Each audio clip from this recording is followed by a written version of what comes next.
Bonjour, aujourd'hui je suis en compagnie de Jonathan et de Médoc et nous allons parler de trailers, des meilleurs trailers de jeux vidéo en 2011, mais également de trailers en général et de publicité. Bienvenue dans Extra Life.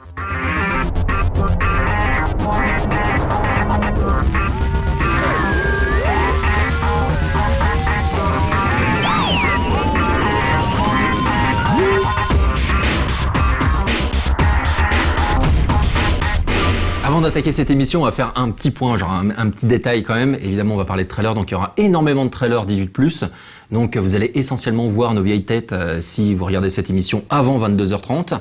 Donc et si vous voulez, donc il est possible de voir l'émission sur No Life Online pour avoir toutes les illustrations qui vont bien, ou alors après en rediffusion, genre après 22h30.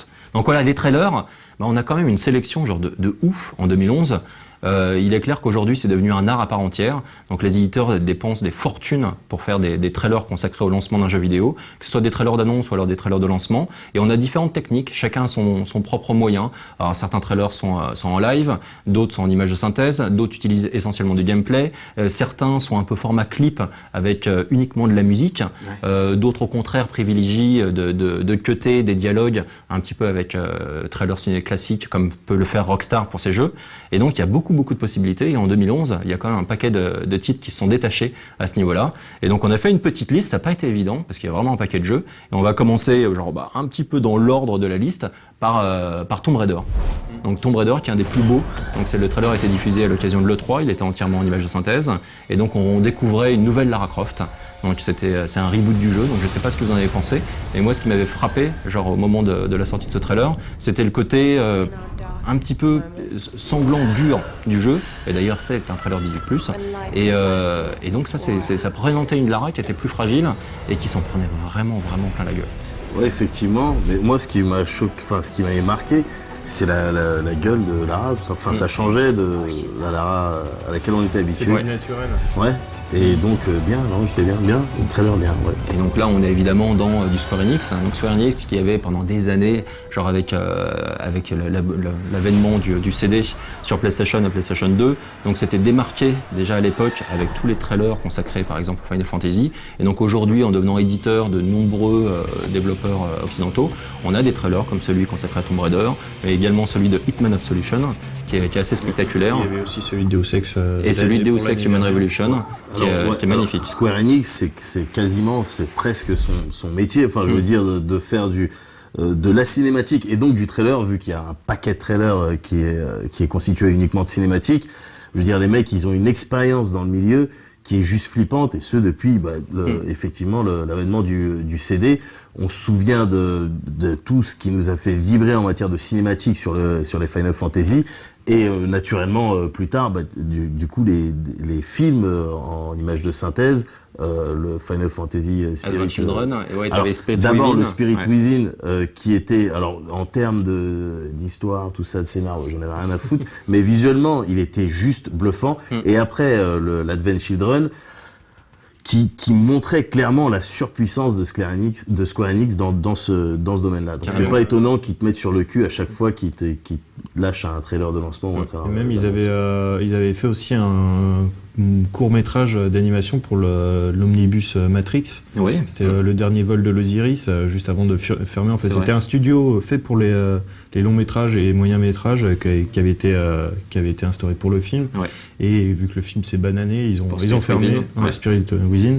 Et donc juste avant de fermer, les Wachowski étaient allés les voir, leur demander un petit truc, et ils ont fait ce petit court-métrage qui au final, en fait, est scénaristiquement pas super intéressant, mais on pouvait limite le considérer comme une scène d'intro au jeu Matrix, Enter the Matrix. Carrément. Du coup, en 2011, Square Enix et Final Fantasy, je pense tout de suite à FF versus 13, parce qu'il me semble qu'en 2011, il y a eu, même en début d'année 2011, il y a eu une Square Enix party ou une connerie comme ça, durant laquelle ils ont diffusé, ils nous ont donné des images comme ils savent bien le faire. Il est dans la liste, je te confirme. Et le Versus 13 avec comment il s'appelle, Noctis là, ou je sais plus quoi, le héros qui descend les marches avec les épées qui tournent autour. Ça te met sur le cul, ça. Ça, tu vois un trailer comme ça, t'as envie de jouer aux jeux vidéo quand même. Hein, on est d'accord. Je suis d'accord. Ouais. Bon. Et c'est vrai que Square Enix aussi avec Advent Children, moi Advent Children, j'ai toujours considéré que c'était une lettre d'amour aux fans. Ouais. C'était une immense cinématique d'1h30, 1h20, et clairement, alors si t'as pas joué au Final Fantasy, tu comprends rien du tout,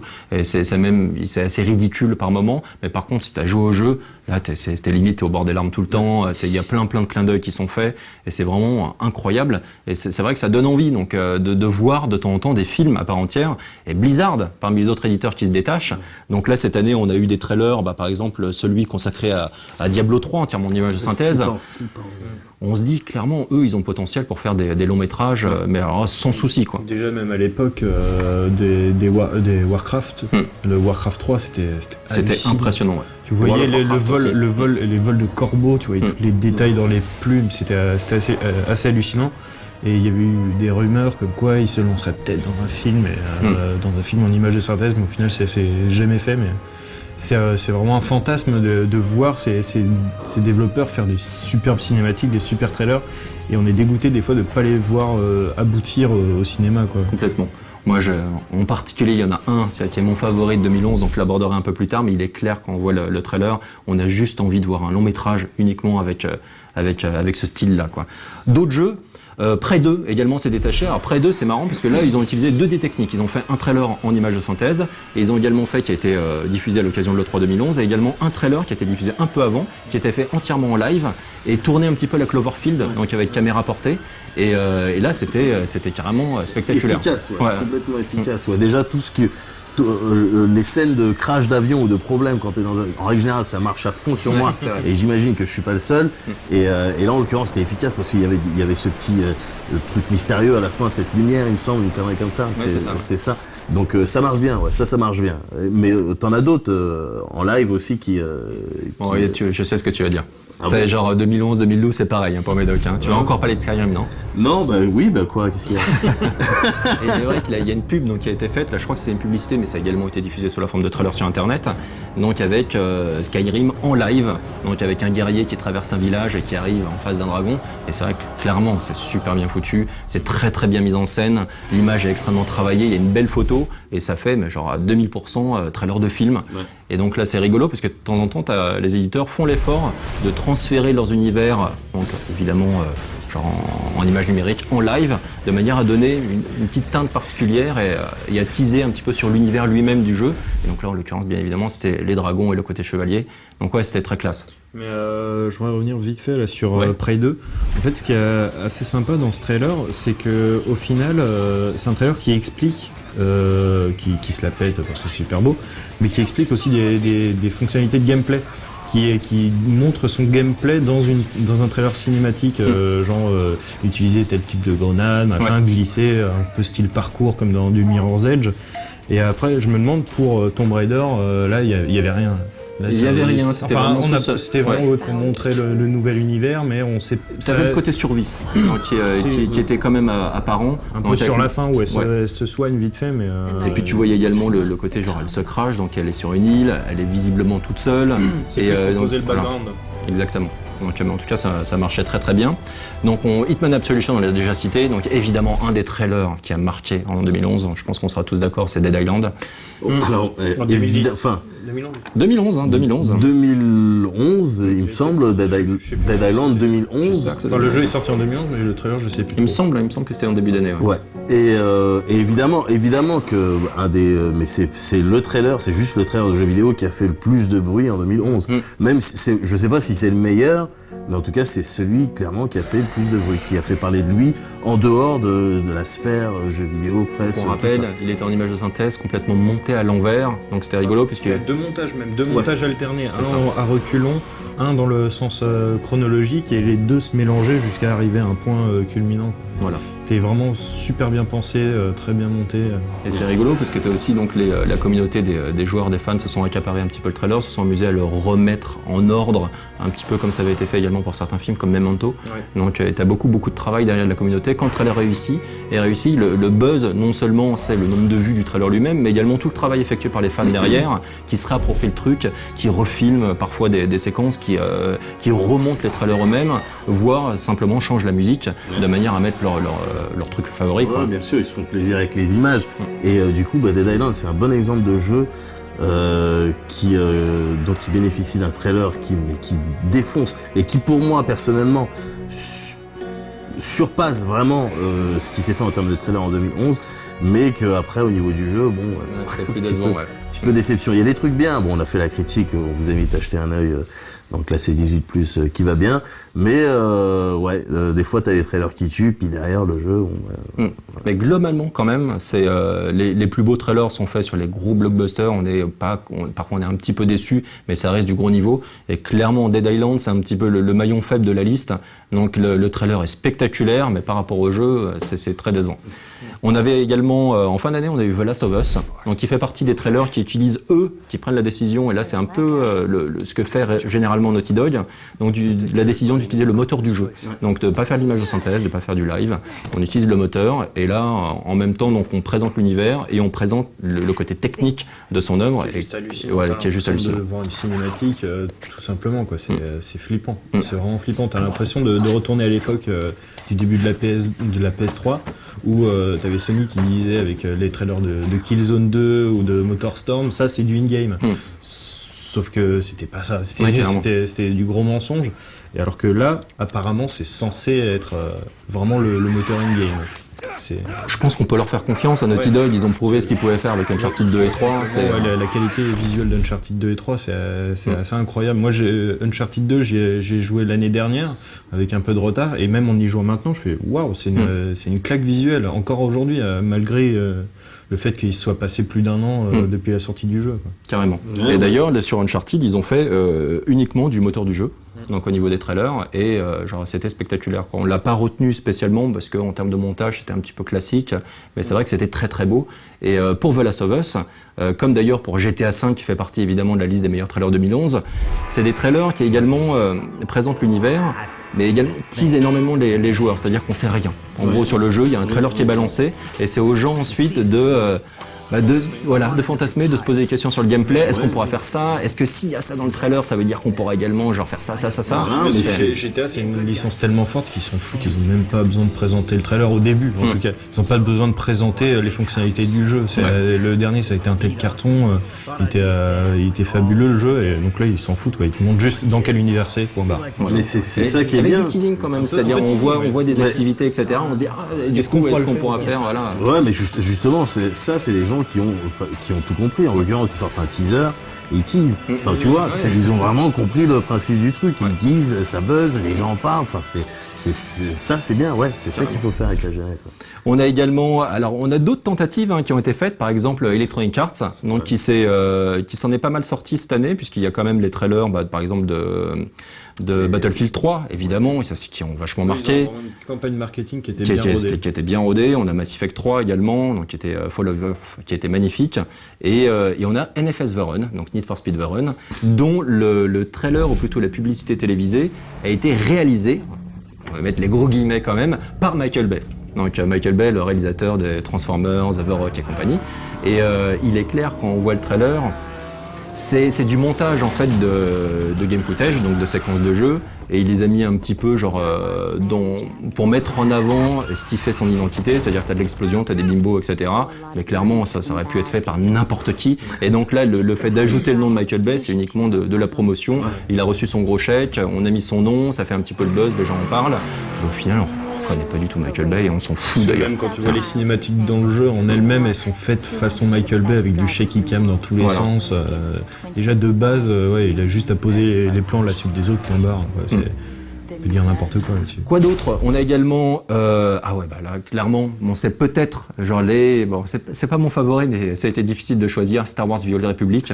On a eu du trailer en images de synthèse, mais de toute beauté, des trucs mais hallucinants, des vrais petits films. Les trois, C'est un 4, je sais plus. Il me semble qu'il y en avait 3, mais qui toute beauté. Ils m'ont cassé la bouche. Ma bouche a été par terre. Et les yeux, ils étaient avec ma bouche. C'est flippamment bien fait. T'es dedans, t'as envie de jouer à ça. T'as envie de jouer au jeu. Moi qui suis pas joueur de MMO, je voyais ça, je fais j'ai trop envie d'y jouer, quoi. Même si c'est pas des images du jeu, c'est juste de la cinématique pour attirer le chaland, et ça marche. C'est ça, et ça fonctionne, carrément. Très efficace. On a également, c'est un de mes petits favoris de l'année. Je sais pas si vous en rappelez, il est sorti je crois en début d'année, c'était PlayStation Michael Trailer. Donc avec ça c'est juste, si tu vois ce que c'est juste pour moi une des, peut-être même la meilleure pub de jeux vidéo du monde de tous les temps, c'est la pub pour la PlayStation, dans laquelle tu vois au début ça commence avec un soldat qui est sapé façon Call of Duty, qui arrive dans un bar et dedans tu vois les Kratos, tu vois le mec de Uncharted là, Nathan Drake, et tu vois des personnages de jeux vidéo. Et elle est puissante. Je vous invite évidemment à aller jeter un œil à cette pub si vous la trouvez en sous-titré quelque part. Celle-ci, on la voit là en ce moment. Ah ouais, elle est belle, elle est super belle. Et on a également, donc évidemment, on en parlait de Blizzard, donc il y a le trailer de Diablo 3 qui est magnifique. On a également le trailer qui a été consacré à l'add-on de StarCraft 2, qui est très très très beau. Super. Et on est sur, et là c'est marrant parce que sur l'ensemble de ces trailers, au final c'est en général des trailers très sérieux. Donc des trailers univers, des trailers qui sont genre la plupart du temps 18+, donc assez noirs, assez gore. Et on a Portal 2. Les trailers de Portal 2 qui sortent genre de nulle part et qui présentent les robots qui sont hilarants. Et là, c'est encore une autre technique, et c'est vrai que l'humour, clairement, c'est assez peu utilisé aujourd'hui, et c'est presque dommage, parce qu'on voit ce qu'a fait Valve. Les jeux en général, c'est pas simplement les trailers, mais les jeux en général qui sont ouvertement comiques, il y en a quasiment pas. Cette année, il y a eu Portal 2, il y a eu Overstrike aussi. Ouais. Donc Overstrike, tu vois Razor. Je pense aussi à Saints Row, qui est qui est assez rigolo. Ouais. Mais c'est mal foutu. Saints Row, moi, je trouvais que c'était un peu grossier en termes de montage, etc. Tu les oublies vite. C'est-à-dire, ça te fait rigoler, mais ça te fait rigoler, genre. Mais moi, je parlais des jeux en général, pas des trailers. Dans le genre jeu un petit peu comique, un petit peu vaste blague, t'as eu le Skyward Sword là. Ouais. De quoi? Non, c'était un troll. C'était un troll. Non, c'était misérable. Overstrike, c'était excellent. Donc ça a été diffusé pendant la conférence de presse à Electronic Arts sur le 3 2011. Donc c'est un jeu Insomniac, les gens qui ont fait Ratchet et qui ont fait les Résistances.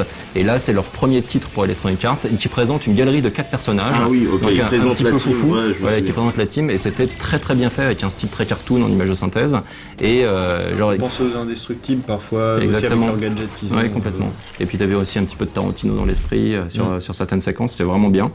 Et donc voilà, on a 3 éditeurs qui pour moi en fait se distinguent en 2011 au niveau des trailers. Il y a Square Enix, Blizzard et un qu'on n'a pas encore cité, Ubisoft. Ouais. Ubisoft avec pour moi mon trailer favori de l'année 2011, qui est celui qui a été diffusé à l'occasion de l'E3, qui est consacré à Assassin's Creed Revelations et qui est magnifique, entièrement en image de synthèse et qui utilise la musique Iron de Woodkid. Et clairement c'est un trailer qui est malin, genre à tellement de niveaux. Alors déjà, au niveau de la mise en scène, c'est l'image de synthèse, elle déchire, la réalisation déchire, le choix de la musique et le timing de la musique sur les images sont incroyables, et en plus, genre il y a plein de petits teasings par rapport au jeu, avec des petites choses qui font vraiment plaisir aux fans, avec l'apparition de certains personnages, etc.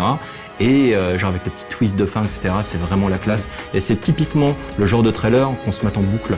Et grâce à la musique qui a d'ailleurs, c'est toi Jonathan qui le soulignait, qui a depuis été réutilisée genre pour habiller des reportages, des sujets en télé, quel que soit le type de sujet. Depuis la sortie du jeu, ça arrête pas. Un peu comme c'était le cas par exemple pour le film Drive, où les musiques ont été utilisées genre à tout va sur plein de montages. Bah on a certains trailers, et en particulier Ubisoft va chercher des musiques pour habiller ces trailers, et en fait les musiques font autant le buzz que le trailer lui-même. Les mecs, ils ont du goût déjà, ils ont un réel talent.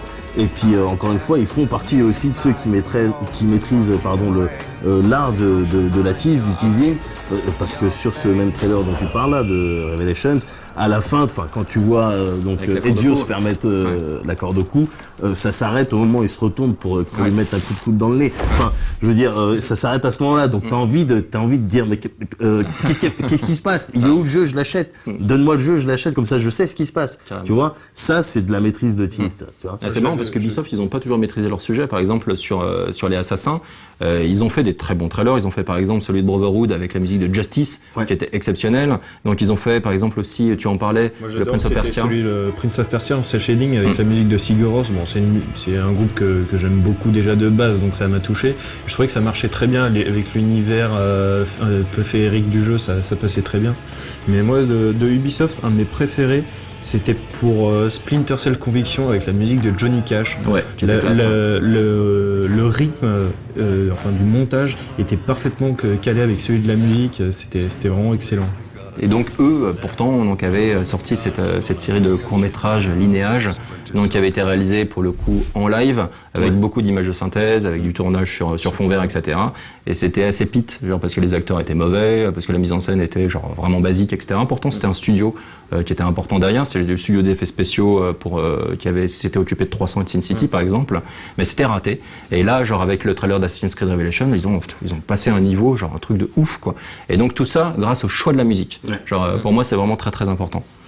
Et ensuite, on a, je crois qu'on a fait le tour. Je sais pas quel est votre préféré de l'année. Pour moi, c'est clairement Assassin's Creed Revelation. Donc le trailer en image de synthèse qui déchire. De l'année qui de 2011. De 2011, ouais. 2011. Je crois que c'est Dead Island. C'est Dead Island. Même si techniquement, en fait, si tu regardes bien techniquement, il est pas foufou. C'est vraiment le montage, l'AREA qui est excellent. Qui est classe. Juste avant que je te donne mon préféré, de manière, je l'ai dit tout à l'heure, mais juste, on a oublié, parce qu'on parle des trailers mythiques, tout ça, on a oublié de parler de Lost Odyssey, le trailer avec Kane qui arrive et qui savate plein de personnes. C'est plus vieux, ça. C'est plus vieux, mais il faut en parler parce qu'on parle des trailers. Ouais. Et aussi, un plus vieux aussi, qui était de 2010, c'est celui de Warhammer Mark of Chaos, il me semble. Magnifique. Qui était magnifique, qui t'explosait pareil, tout pareil la gueule. Mais pour 2011, celui qui m'a le plus fait d'effet, c'est Dead Island. Dead Island, ok. Et donc on vous invite sur les forums à partager un petit peu, vous, vos trailers favoris de tous les temps. Et moi, pour les trailers, c'est pas évident parce que t'en as vraiment un paquet, mais de tous les temps, moi, c'est un de ceux qui m'a le plus marqué, c'est celui de BioShock, le premier BioShock. Donc, avec cette séquence en vue subjective, il était en image de synthèse, c'était super gore, c'était vraiment très très noir. Vous voyez le mec qui se plantait des aiguilles, etc., qui essayait d'assassiner la petite fille, genre le truc, t'hallucinais en voyant le trailer, et c'était vraiment le truc choc. Genre, tu voyais, et tu disais genre, ok, ce jeu-là, il est différent. Celui-là, il est un peu plus adulte que les autres quand même. Et donc là, vraiment, c'est un des trailers qui m'a plus marqué. Je sais pas pour vous, genre sur des vieux trailers. Je me rappelle, c'était pour le Silent Hill 4. Ouais. Silent Hill 4, il y avait un trailer qui mélangeait des images de jeu et aussi des images un peu cradingues, vraiment avec très granuleuses, avec tu voyais une espèce de lavabo avec des gouttes un peu sombres qui tombaient dedans. Tu imagines que c'était un peu du sang avec la musique de Yamaoka derrière. Et je me rappelle, elle limite me terrorisait. Elle était excellente. Tu voyais le design des créatures vraiment bizarroïdes. Et je me le suis maté en boucle jusqu'à la sortie du jeu. J'avais vraiment adoré ce trailer-là. Alors moi, de tous les temps, c'est le trailer de Petit Flirt entre amis, parce que quand je l'ai vu, je me dis là, je vais passer des pures soirées en vrai. Ça fait partie des grands trailers mensonges, parce qu'il y en a un, on va s'arrêter là-dessus, mais il y en a un qu'on n'a pas cité. C'est quand même, on disait, genre les trailers qui teasent un petit peu sur le gameplay, qui font le buzz. Et il y a celui de MGS2. Oui, qui est la grande trahison, la campagne marketing qui cachait genre la disparition en fait du personnage principal et qui faisait un peu l'impasse dessus. Et c'était clairement un des plus beaux pieds de nez effectués par un développeur à la communauté de joueurs. Ils ont communiqué sur juste 2 heures de jeu. Pendant 2 ans, ils ont tenu avec seulement ça. Quoi. C'est assez fou. Ouais, mais juste pour ça, respect. Quoi. Non, mais c'est pas bien, mais respect. Voilà, on espère que vous avez apprécié cette émission et on se retrouve très prochainement pour un prochain Extra Life.